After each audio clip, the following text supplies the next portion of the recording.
Buen día, maestros y compañeros. Hoy vamos a iniciar hablando de lo que es nuestro escenario de problema, en el cual consiste en un caso que se dio a conocer en la clínica de pequeños animales denominada CPA, en donde un canino de raza Labrador Retriever procedente de un criadero denominado Apolo del municipio de Facatativá ingresa con diferentes síntomas y signos que hacen referencia a lo que es la citis, edema y daño de la válvula tricúspide. Sabemos que la citis se caracteriza en sí por ser una inflamación que se ve localizada dentro de la zona abdominal o, para ser un poco más detallistas, dentro de las cavidades peritonales. Además del edema, que también se caracteriza en sí por ser una inflamación, con la diferencia de que se dan los compartimientos intersticiales y se ve reflejada en este caso dentro de los miembros posteriores.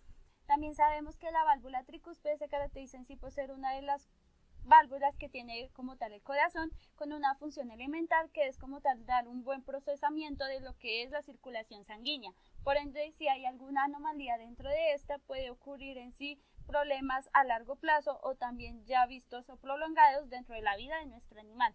Por ende, nuestras compañeras Natalia Torres, Clara Quintero, Laura Cuevas, Estefanía Hernández, Paula Jaramillo y yo, Diana Castellanos, vamos a entrar a trabajar en sí distintos aspectos que pueden influir en las diferentes consecuencias y causas que pueden inducir esta enfermedad en la vida de nuestro animal.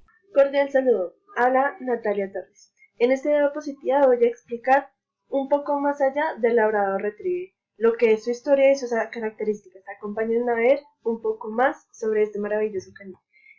A principios del siglo XIX se mandaron a traer unos perros multifunción utilizados en Norteamérica, principalmente en Canadá, por cazadores de pato. Muchos de estos perros de agua eran de tipo terranova. En Inglaterra se desarrolló y se mejoró la raza, puesto a que tuvo algunas colaboraciones con retrievers o unos retrievers de pelo liso, hasta llegar a la raza que hoy en día conocemos. Esta raza es reconocida por la FCI, Federación Cinológica Internacional, en el grupo 8, selección 1, perros cobradores de caza. Siguiendo con sus características de este genial canino, se puede decir que retriever, como lo dice su nombre, significa rescatador o recuperador. El labrador retriever se cría y se selecciona por sus grandes dotes en el agua y por sus grandes rescates en esta. Otra de sus características son las familiares, se llevan muy bien con los niños, otras mascotas y otros perros. Además de esto, es un perro ágil, inteligente y fácil de adiestrar. Hoy en día no solamente tiene como función de perro de compañía, tiene otras funciones como lo es perro rescatador de alguna catástrofe o perros rescatadores de agua. También tiene la función de perro lazarillo o de asistencia, en especial para personas invidentes. También para otras personas que tienen diferentes discapacidades. Este perro, cuando tiene la función de lazarillo, ayuda a pasar a su amo en grandes multitudes, haciendo que las personas se corran a un lado con su hocico. Siguiendo con las explicaciones de las diapositivas, debemos tener en cuenta ciertos parámetros en los criaderos, pues estos deben tener cierto reglamento para que se cumpla y los animales no salgan afectados. Hablaré principalmente sobre las instalaciones. ¿Qué deben tener estas? Deben tener un espacio amplio. Deben estar divididas por rejas o por muros, como se ve en esta imagen. Deben tener un tejado y un abrigo cuando vaya a llover, o si el criadero está situado en una población o en una región donde el clima es muy frío, debe tener un buen abrigo, pues todos los animales pueden sufrir de algunas enfermedades respiratorias. Deben tener su comida. También deben tener un espacio amplio de zona verde para que ellos puedan jugar. Hay que tener en cuenta que cuando los animales se enferman, deben tener un espacio de aislamiento, como puede ser desde acá abajo. ¿Por qué? Porque si hay un perro que tiene parvovirus o puede tener tos de las perreras, debe ser aislado en ese momento. Las instalaciones también deben tener un buen acceso a la luz, sobre todo para los animales que están en gestación y pequeños. La luz es demasiado importante. En los factores de riesgo, las instalaciones deben estar en perfectas condiciones para que no haya lesiones y se comprometa la vida del animal.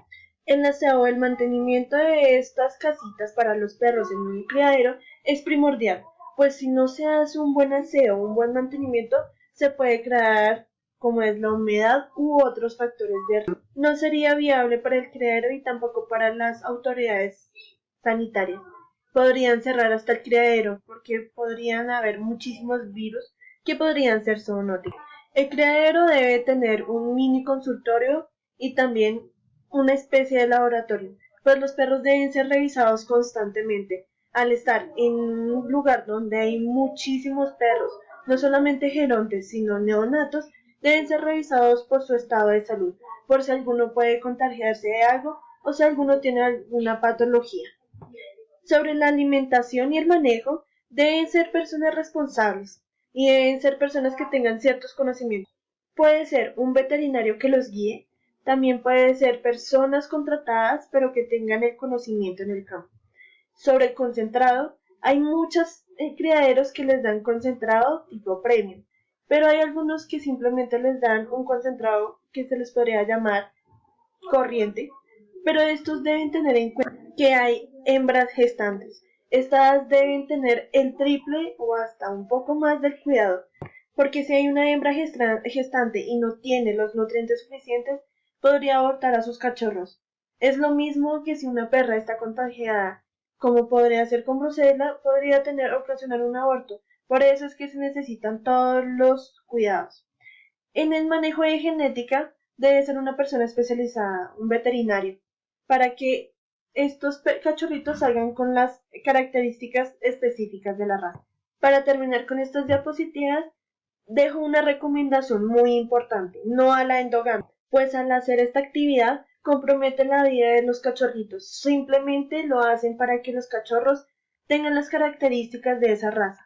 Hay muchas cosas que se pueden hacer para que los cachorritos tengan esas características que los hacen especiales. Bueno, para entender mejor cómo es el funcionamiento cardíaco, debemos tener en cuenta que el corazón se caracteriza por ser el órgano más esencial dentro de la vida de todo ser animal, pues este en sí mantiene constante bombeo de sangre y ayuda a que cada parte del cuerpo que requiera en sí niveles de oxígeno y de nutrientes se vean adquiridos por medio de la circulación sanguínea. Por ende, para entender mejor, vamos a ver la siguiente maqueta en donde se ve nuestro corazón.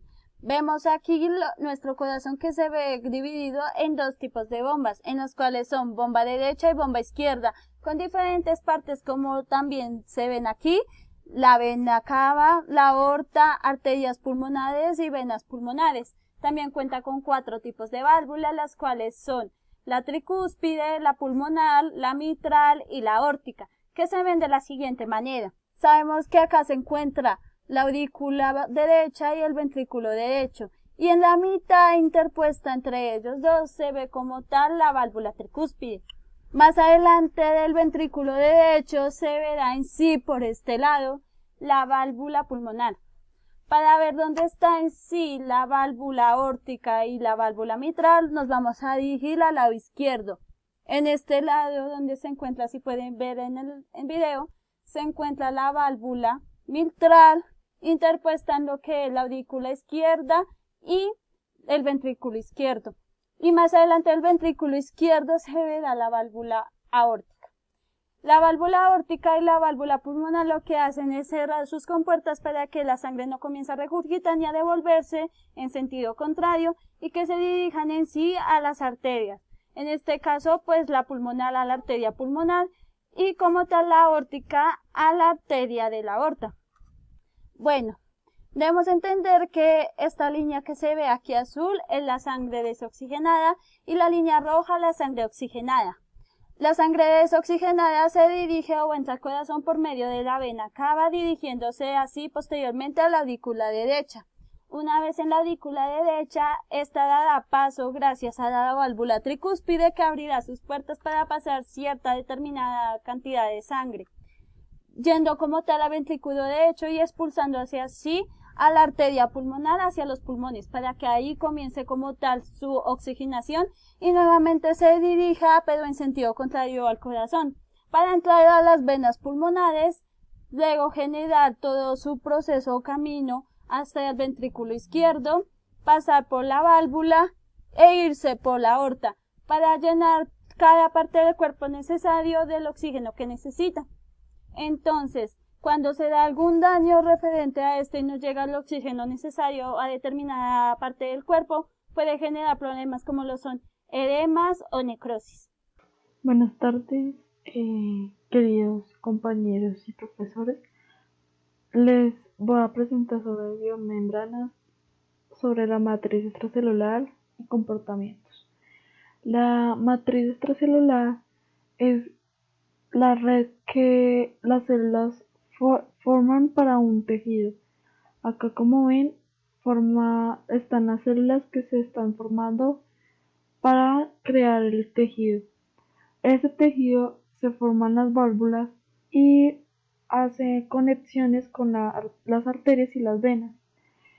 Eso, cuando ya está formado, se llama endotelio, y pues eso es como un músculo liso en,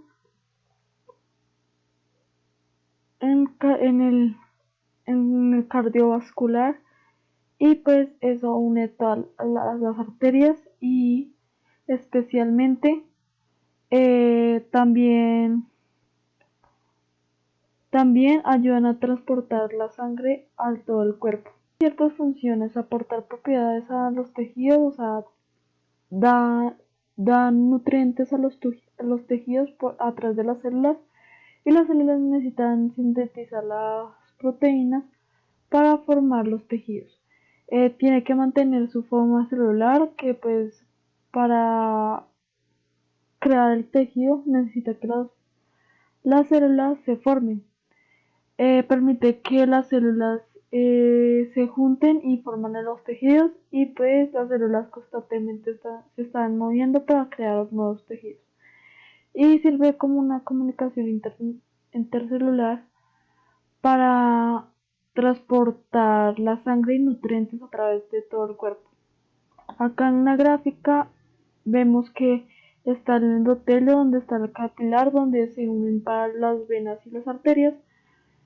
Para, para eso necesita el endotelio, y pues como anteriormente dije, la musculatura lisa, los músculos lisos, pues el endotelio es como la capa celular donde ya las células están completamente formadas, y ya el tejido ya está unido a las arterias y a las venas, y obviamente a las válvulas, y pues necesitan fibras elásticas para poder que el corazón o las válvulas bomben, pues el corazón bombee para transportar la sangre a todo el cuerpo.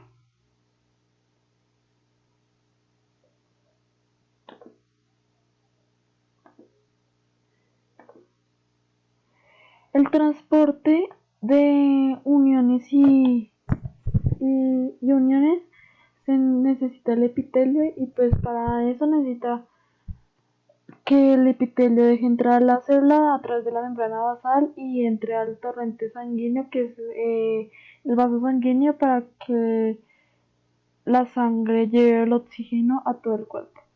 Y pues la matriz extracelular son las células que también necesitan el oxígeno para transportarlo, y, y esto, el fibroblasto coge el oxígeno y lo lleva directamente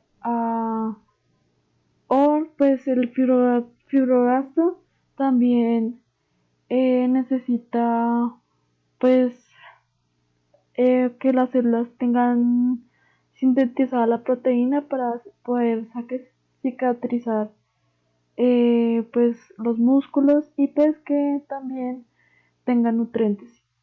Buenos días, mi nombre es Laura Cuevas. Vengo a hablar sobre las presiones hidrostáticas, la presión oncótica y la ósmosis. Entonces, para comenzar, voy a decir los conceptos. Bueno, la ósmosis es el paso de los líquidos y de los gases de un lado a otro por medio de una membrana semipermeable. La presión hidrostática es la presión que ejercen los fluidos en las paredes de la membrana, provocando paso de los mismos.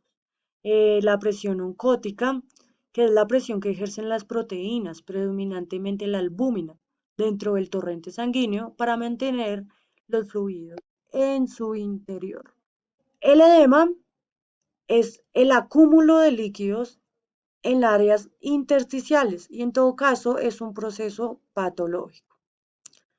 Entonces, voy a dar ciertos ejemplos como la desnutrición, que al existir poco consumo de proteínas hay baja concentración de las mismas en sangre. Esto quiere decir que exista una dimisión franca de presión oncótica ejercida por estas proteínas para mantener los fluidos dentro de los vasos sanguíneos, generando pues un edema. También otro ejemplo sería falla renal. Es cuando hay una salida de proteínas mediante la orina, lo que genera la baja concentración de proteínas en el torrente sanguíneo y la salida de líquidos hacia el espacio intersticial. También sería pacientes con insuficiencia cardíaca. En las descompensaciones pueden generar edemas, dado que la circulación no es efectiva y aumenta la presión hidrostática dentro de los vasos sanguíneos, lo que genera la salida del líquido al espacio intersticial. Entonces, esta es la relación de estas presiones frente al edema. Y bueno, eso era todo. Muchas gracias. Buen día, mi nombre es Paula Andrea Jaramillo. La sangre es un líquido donde se encuentran suspendidos los elementos sólidos, ¿sí? Para poder separar estos elementos debemos hacer una centrifugación. En esta centrifugación se separa el plasma de los glóbulos blancos y los glóbulos rojos y de las plaquetas, ¿sí? En el plasma vamos a encontrar agua, iones, proteínas, nutrientes, desechos y gases. Luego encontramos los glóbulos blancos, más las plaquetas y luego los glóbulos rojos. También en algunas circunstancias normales el estado de equilibrio entre la formación y destrucción de estas células de la sangre refleja una composición celular que es prácticamente constante, ¿sí? También podemos por medio de una biopsia de la médula, podemos estudiar ahí las transformaciones de las células sanguíneas y sus perturbaciones. La linfa se produce tras el exceso de líquido que sale de los capilares sanguíneos al espacio intestinal, ¿sí? Siendo recogida por los capilares linfáticos que drenan a vasos linfáticos más gruesos, para así unirse en conductos que se vacían en las venas subclavias. La linfa pues recorre por el sistema linfático gracias a las débiles contracciones de los músculos y también pues de las pulsaciones de las arterias cercanas y de su movimiento en las extremidades. Dicen que el paciente tiene una insuficiencia en la válvula tricuspide del corazón, lo cual causa que esta válvula no funcione bien y la sangre no fluya correctamente, haciendo que la sangre se devuelva hacia la aurícula derecha del corazón. Esto tiene varias causas, que pueden ser congénitas, es decir, hereditarias, o dadas por otra enfermedad, tales como ataques cardíacos, insuficiencias cardíacas o agentes externos, tales como una endocarditis. ¿Qué es la endocarditis? Es la inflamación del endocardio, constituido por la parte inferior de las válvulas y cámaras del corazón.